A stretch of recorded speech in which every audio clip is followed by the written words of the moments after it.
প্রচণ্ড ভালোবাসার পরেও আপনি যাকে পেলেন না, তার জন্য মন খারাপ করা কিংবা আফসোস করা নিশ্চয় বোকামি।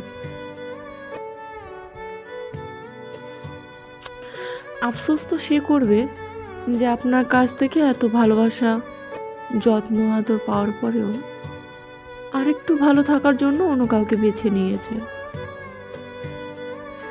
ভালোবাসার মানুষটাকে মুক্ত করে দিতে হয়,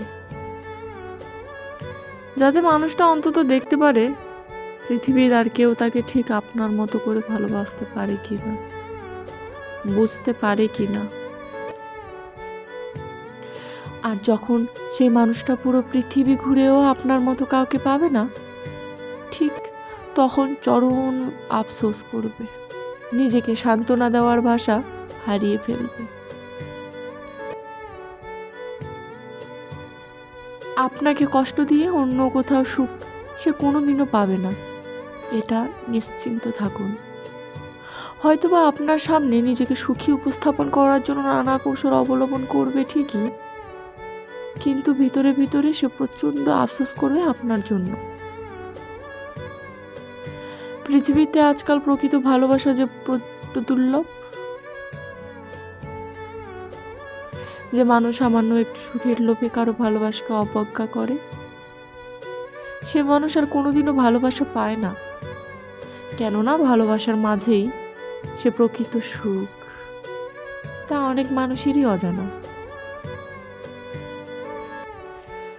যাকে মন প্রাণ দিয়ে ভালোবাসতেন, যত্ন নিতেন, আগলে রাখতেন, তাকে না পাওয়াটাই বেশ ভালো।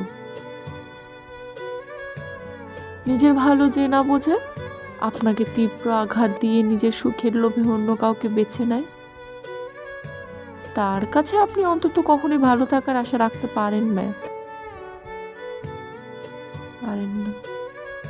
ভালো থাকতে পারেন না, ভালো থাকার কথাও না।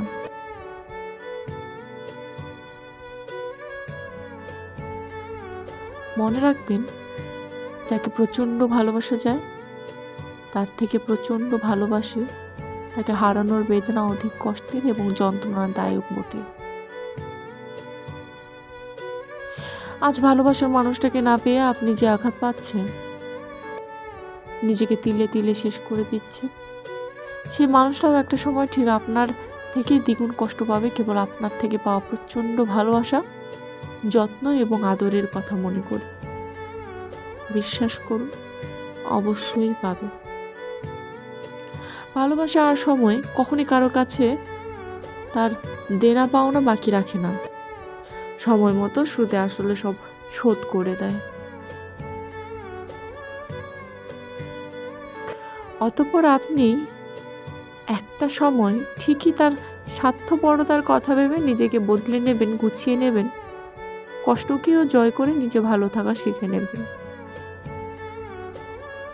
আফসোস কিংবা আক্ষেপ আপনার জন্য নয়, বরং তার জন্য যে আপনার অসীম ভালোবাসাকে মূল্যহীন মনে করে নিজেকে বিকিয়ে দিয়েছে অন্য কারো কামবাসনায়, আর নয়তো চাহিদায়।